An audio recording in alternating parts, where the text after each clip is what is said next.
So tonight for dinner I'm making the easiest black bean soup. I usually do it in the crock pot, but tonight I'm just going to do it in a regular pot. So I have 6 cans of beans, 4 cans will go in first with the cooking stock and the salsa, and then you blend that all up and then add the other 2 cans so there's actual beans in the soup.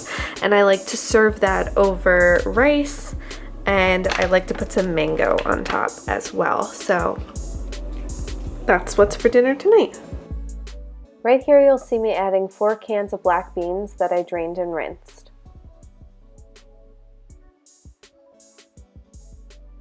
I'm also adding this entire jar of salsa, and then I'm going to put some of the veggie broth in the jar and shake it just so I get every last bit of that flavor.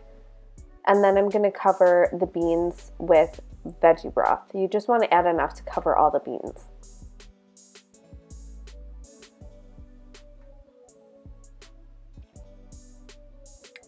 Here I'm adding the juice of about 2 limes and also some cayenne pepper for spice.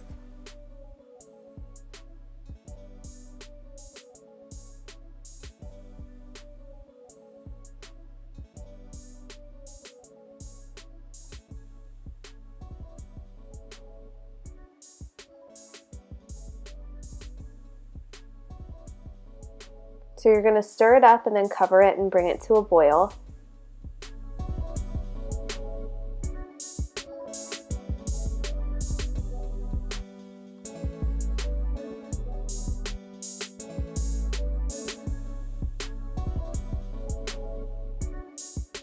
Once the soup is boiling, you're going to shut off the heat, let it cool for a couple minutes, and then blend the whole thing with an immersion blender.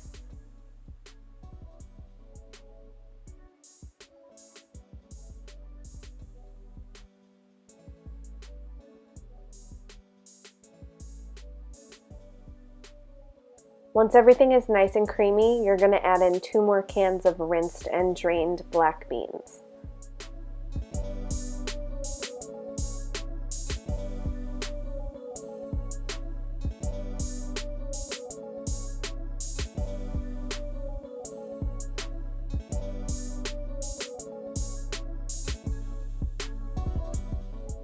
Like I said, I like to serve mine with steamed rice and some mango on top.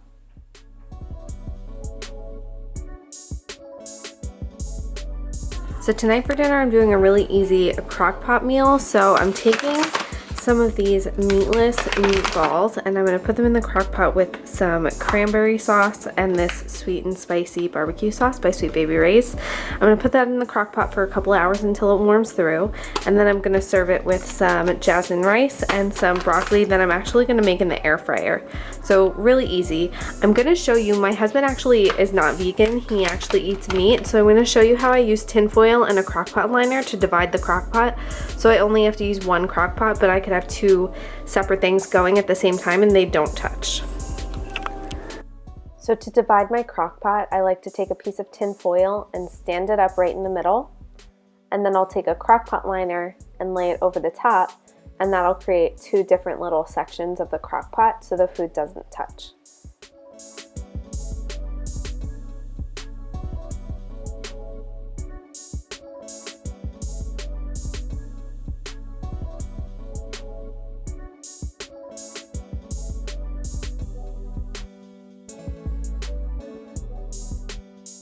So right here you'll see me add some of the meatless meatballs on one side of the crock pot. My husband's will go on the other side of the crock pot. And then to each section I add some of that cranberry sauce.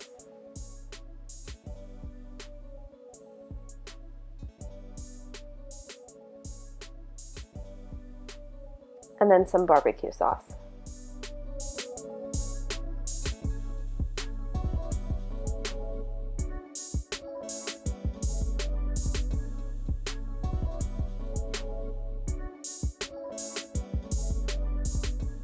So you just want to stir everything together to incorporate it and then let it cook. I let mine cook on high for about 4 hours.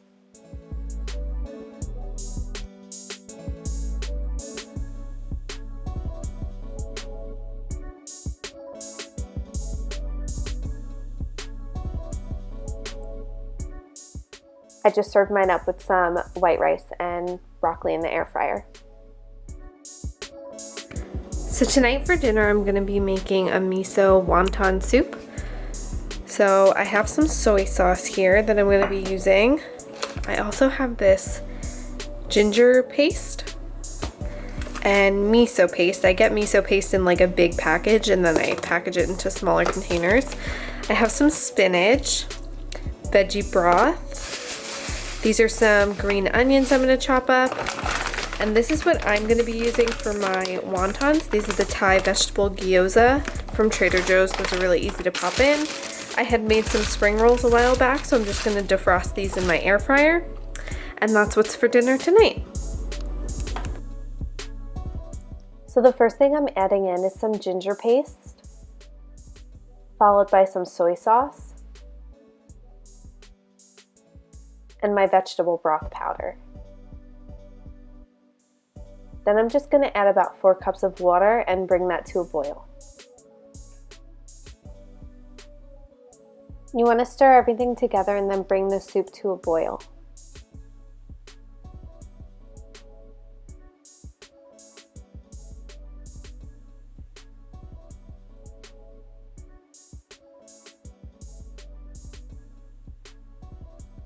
Once your soup is boiling, you want to shut the heat before you add the miso paste, because miso paste doesn't really like boiling water.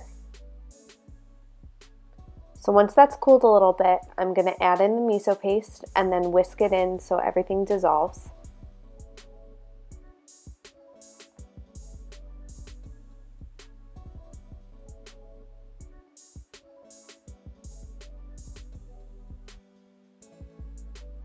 And once everything has dissolved, I'm going to add in some baby spinach and some scallions.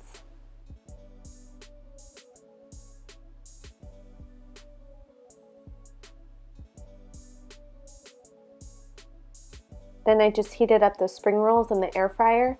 I heated my little pot stickers in the microwave and added the broth on top. So this night for dinner I decided to make falafel.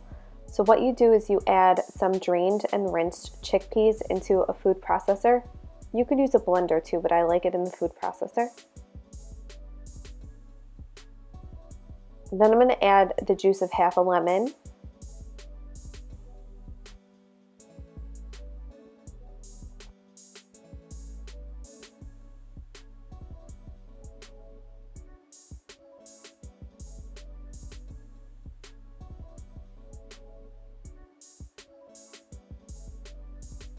Next, I'm going to add some of this parsley that you can find in the freezer section.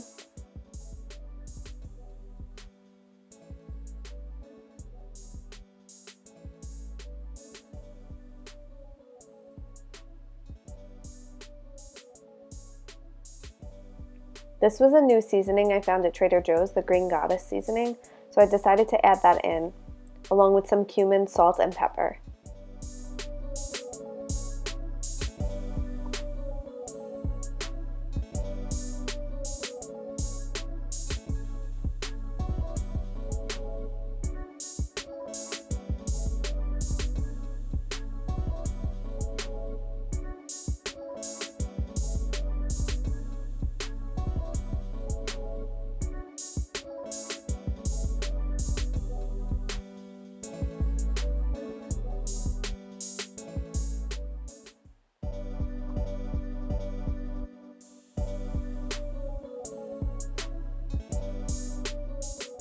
So once everything is added, you're going to pulse this until it forms a paste.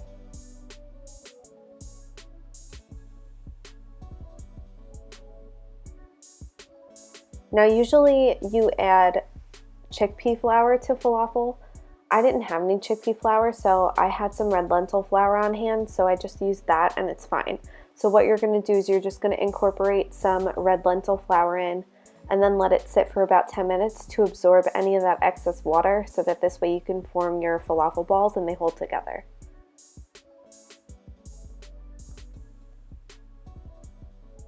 So once the mixture's set, I went ahead and shaped these and then popped them into my air fryer.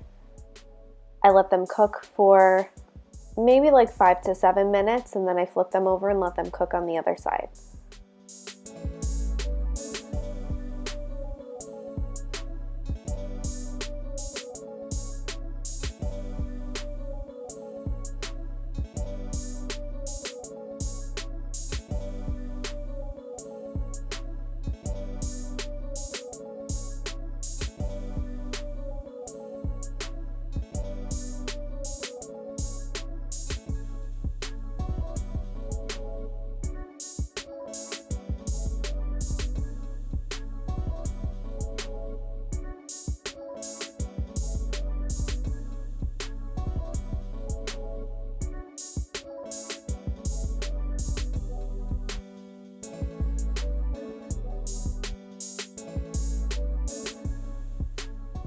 So the way I like to serve these falafel up is I put some spring mix, cucumbers, and tomatoes inside of a pita, and then I like to squish my falafel balls in there so this way it's a little bit easier to eat.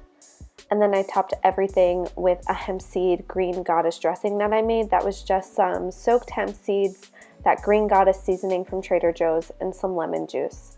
And I blended that up until it was nice and thick and creamy.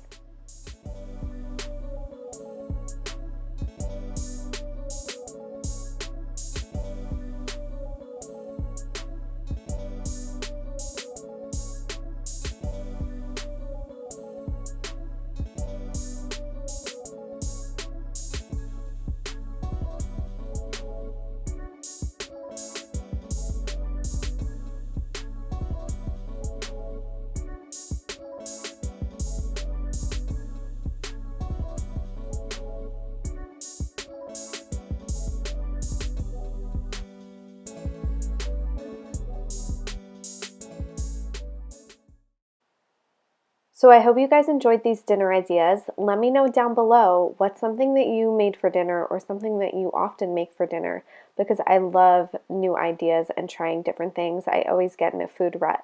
So if you like this, make sure to subscribe, and thanks for watching.